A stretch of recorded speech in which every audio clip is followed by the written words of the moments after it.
Kar naenkrat se je vse zaprlo, imeli smo rezervacije in jih nismo mogli izpeljati. Nastala totalna tema, kot da bi se zaletel v steno.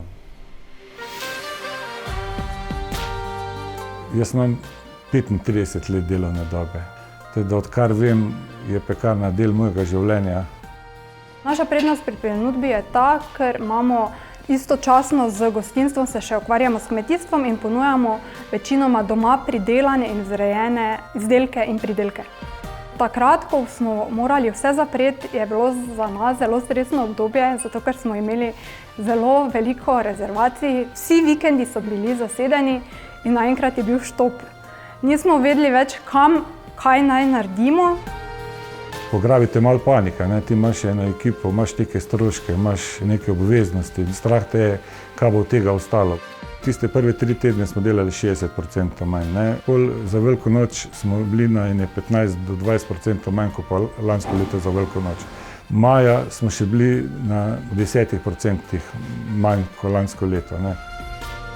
Bil je izpad dohodkov, ampak mi smo se v času izolacije ukvarjali z kmetijstvom in smo začeli ponujati domače pridelke in izdelke. Tudi nudili smo domač kruh, pečen v krušni peči, gibanice in narezke. Te izdelke so večinoma plačevali z gotovino. To so dali denar v vrečko in so nam zraven paketa nastavili pred vrati. V naših 2 prodajalnah imamo brezstično poslovanje, ampak razmišljamo, da bomo dali vseh. Ta korona kriza je pospešila proces brezstičnega poslovanja in ljudje se zmeraj bolj poslužujejo brezstičnega poslovanja in tudi, če bomo mi hoteli prodajati, bomo mogli imeti vse prodajalne brezstično poslovanje. Korona se je začela 13. marca. To je bilo praktično 2 dni pred izplačilo februarskih plač. Tako da tiste plače smo že mogli imeti na računu, da jih plačaš. Potem je tudi država preskočila z čakanjem na delo, da bi imeli direkt težave, da ne bi mogli na datum izplačati plače, pa da ne bi imeli plačanih prispevkov, nismo imeli.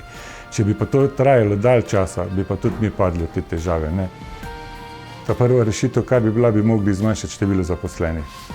Že dober občutek je, da vidiš ljudi, ko so zadovoljni, pa kupujejo tvoje izdelke.